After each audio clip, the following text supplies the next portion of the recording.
Welcome to JD's Prep. In this problem, we are told that the length, width, and height of a rectangular box are represented by 2x, 3x plus 1, and 5x minus 6, respectively. When the volume is expressed as a polynomial in standard form, what is the coefficient of the second term? So there are a few different things that we need to know in order to answer this question. The first is, how do we get the volume of a rectangular box given the length, width, and height? And the formula for the volume of a rectangular box given its length, width, and height is length times width times height. So that formula is telling us that we want to take the 2x, the 3x plus 1, and the 5x minus 6 and multiply them together. So let's start with that. So we have 2x times 3x plus 1 times 5x minus 6.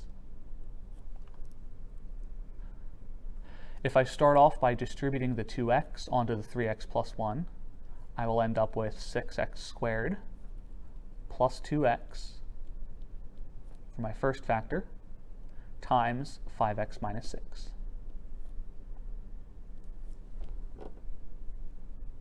For this product, I'm going to need to FOIL since I have 2 terms times 2 terms.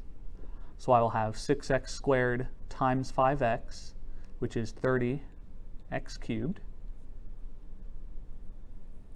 6x squared times negative 6, which will give me negative 36x squared. 2x times 5x, which is 10x squared.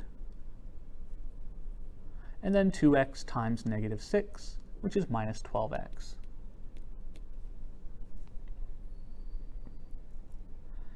If I combine the two like terms in the middle together, the negative 36x squared plus 10x squared, that will leave me with the volume equaling 30x cubed minus 26x squared minus 12x.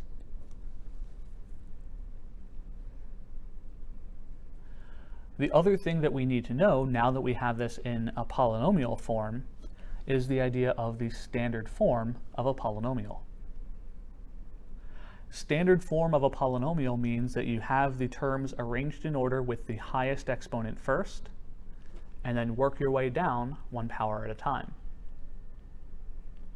In this example, our highest power is 3, so our x cubed term would have to come first. Then our x squared term would come second. Our x term would come next. And if we had a constant term with no x's at all, that would come at the end.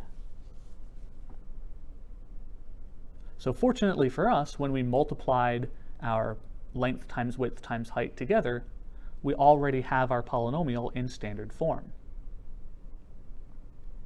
If we had multiplied in a different order, or if we had FOILed the terms in a different order, then we might need to rearrange the terms in order to get it into this form.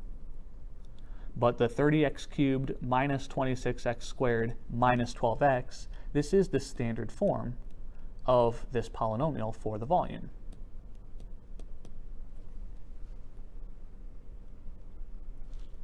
Since our polynomial is in standard form, what we're looking for now is the coefficient of the second term. Our second term is the x squared term, and its coefficient is the negative 26. So our correct answer would be number 3.